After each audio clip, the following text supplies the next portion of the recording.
नमस्कार दोस्तों।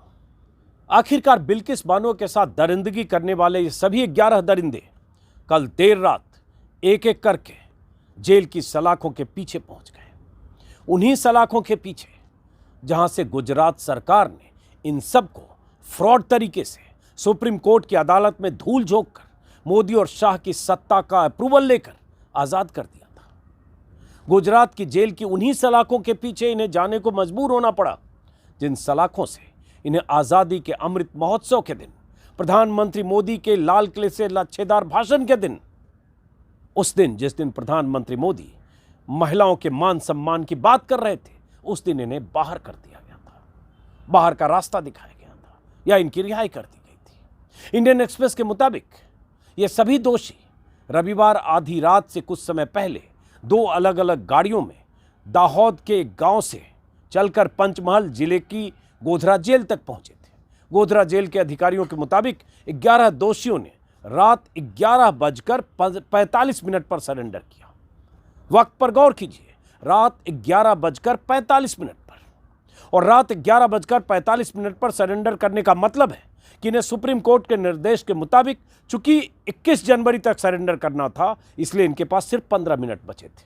रात 12 बजे के बाद तारीख बदल जाती, 22 जनवरी की तारीख होती, सुप्रीम कोर्ट का हंटर चलता, क्योंकि सुप्रीम कोर्ट ने साफ कह दिया था कि 21 जनवरी तक इन्हें सरेंडर करना होगा।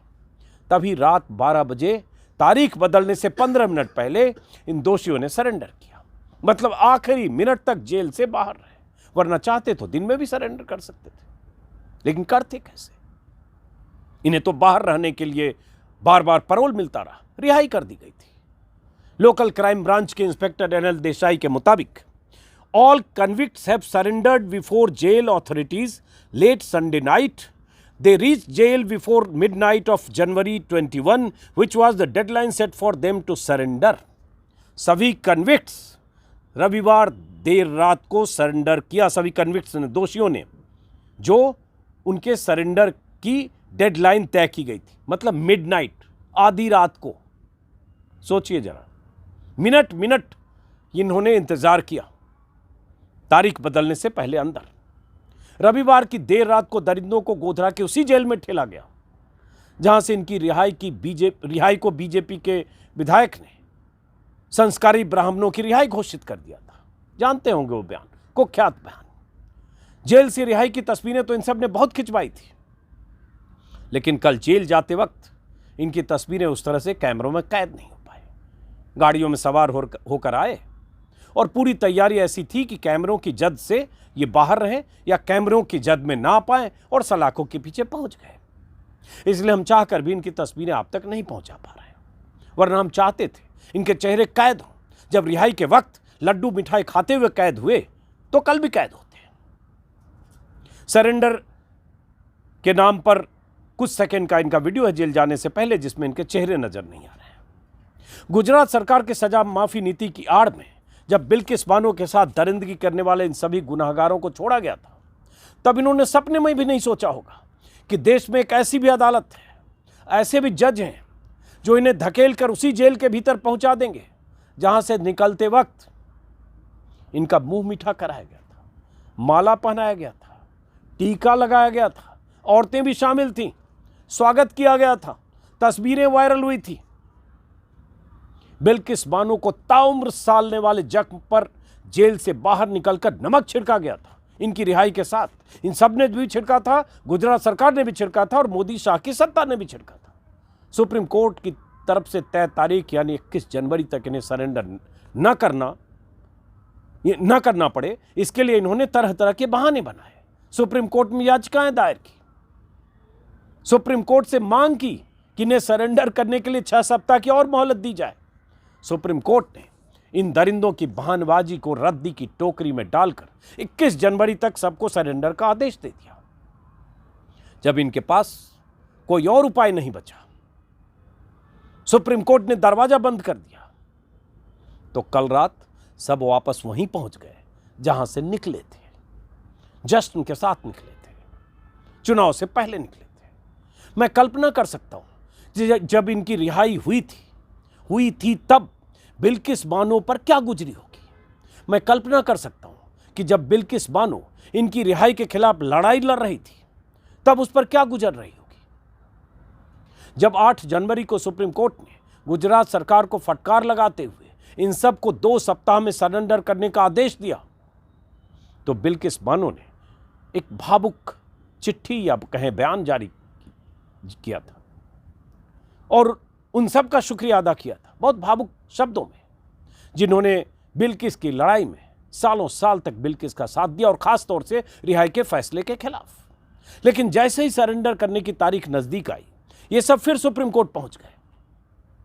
बिल्किस बानो की धड़कनें फिर बढ़ी होगी कि कहीं सुप्रीम कोर्ट इन्हें और वक्त न दे दे। लेकिन सुप्रीम कोर्ट के 2 जजों की पीठ ने इन बहानेबाजों की जो याचिकाएं थी, 10 ने याचिका दायर की थी, 11 में से 10 ने उसे खारिज कर दिया, ये कहते हुए कि इनकी दलीलों में कोई दम नहीं है, इन याचिकाओं का जो आधार है उसमें कोई दम नहीं है। अब बिल्किस बानो को चैन मिला होगा कि उसके साथ दरिंदगी करने वाले अपनी जगह पर पहुंच गए हैं। हम तो यही उम्मीद करेंगे कि 21 साल की गर्भवती बिल्किस बानो के साथ रेप करने वाले, उसकी मासूम बेटी का कत्ल करने वाले, उसके परिजनों की हत्या करने वाले, 11 उसके परिवार के सदस्यों को मौत की नींद सुलाने वाले, दरिंदगी की इम्तहान करने वाले और सरकार की मेहरबानी से वक्त के पहले जेल से आ जाने वाले ये दरिंदे अब ताउम्र सलाखों के पीछे रहेंगे, उम्र कैद की सजा काटेंगे और घुट घुट कर अपने किए की सजा भुगतेंगे। और मैं उम्मीद करूंगा कि इन्हें पहले की तरह पैरोल नहीं मिलेगा जिसमें ये 4 साल 4.5 साल तक सब बाहर रहे। हम जैसे लाखों करोड़ों लोग शुक्रगुजार हैं सुप्रीम कोर्ट के, जिसने इन दरिंदों की रिहाई के फैसले को खारिज कर दिया और इन्हें 2 सप्ताह के भीतर सरेंडर करने का आदेश दिया था। सुप्रीम कोर्ट में करीब 13 महीने चली सुनवाई, 13 महीने इनकी रिहाई के खिलाफ। बिल्किस बानो, उनके साथ वकील, कुछ याचिकाकर्ता, सारी चालाकियां सुप्रीम कोर्ट में धरी रह गई। केंद्र और गुजरात सरकार के वकीलों की तरफ से बहुत चालाकियां की गई। इन दरिंदों को बचाने के लिए बेशर्म दलीलें दी गई। इन दरिंदों के वकीलों की तरफ से रिहाई को कानूनी जामा पहनाने की कोशिश की गई, लेकिन बिल्किस लड़ती रही और सुप्रीम कोर्ट ने इन दरिंदों के वकीलों की, सरकार के वकीलों की एक न सुनी। बिल्किस की लड़ाई उनकी वकील शोभा गुप्ता लड़ रही थी।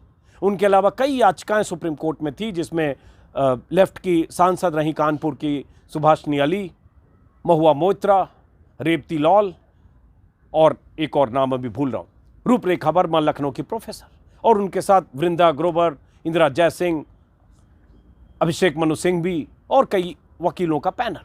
और आखिरकार सुप्रीम कोर्ट में वो फैसला हुआ जिस फैसले के आधार पर इनकी रिहाई का जो पहले का फैसला था वो निरस्त हुआ। इनकी बहानेबाजियां जो थी सुप्रीम कोर्ट में, इन्हें 11 दरिंदों की, जिनका जिक्र मैंने परसों के वीडियो में भी किया था, जब मैंने शुक्रिया अदा किया था सुप्रीम कोर्ट का कि शुक्रिया माय लॉर्ड, आपने इनकी एक न सुनी। वो बहानेबाजी अपने आप में इस बात की तस्दीक करता है कि इन्हें किस तरह के बहाने बना बनाकर पहले भी गुजरात सरकार की मेहरबानी से पैरोल मिलता रहा। कोई ऐसा नहीं है कन्विक्ट जो 3 साल 3.5 साल से कम जेल से बाहर रहा हो। कोई ऐसा नहीं है जिसे 14 दिन या 26 दिन या 35 दिन के लिए पैरोल मिला हो और 150-200 दिन न रहा हो, लेकिन किसी की सेहत पर कोई फर्क नहीं पड़ा। और बहाने क्या, फिर से कह दूं, रिपीट कर दूं ताकि समझ में आए। एक रमेश भाई चांदना ने कहा बेटे की शादी की व्यवस्था करनी है। मितेश चमनलाल ने कहा था उनकी सर्दी के मौसम की फसाई कटाई के लिए तैयार, वो पूरा करना चाहते हैं फसल की कटाई। वैसे ही किसी ने बहाना किया कि पैर की सर्जरी के रूप से उन्हें के बाद की वजह से परेशानी है। किसी और जसवंत भाई ने कहा सर्दी के मौसम में फसल की कटाई करनी है। किसी को बेटे की शादी तय हो गई, वो शादी का हवाला किसी ने दिया। किसी और ने, शैलेश भाई ने भी फसलों की कटाई का हवाला दिया। ऐसे बहुत सारे बहाने किए गए जिसे सुप्रीम कोर्ट ने खारिज किया, क्योंकि इनका गुनाह, इनका अपराध इतना जघन्य था कि इन्हें किसी सूरत में सुप्रीम कोर्ट से कोई रियायत नहीं मिलनी चाहिए थी और रियायत नहीं मिली और कल सलाखों के पीछे ठेल दिए गए। अब बात आती है जो मैंने पैरोल का जिक्र किया, वो सरकार की मेहरबानी से पैरोल पर लोग बाहर आते हैं। राम रहीम का आप जानते ही होंगे कि अभी फिर राम रहीम बाहर आए पैरोल पर, उसके पहले नवंबर में भी बाहर थे।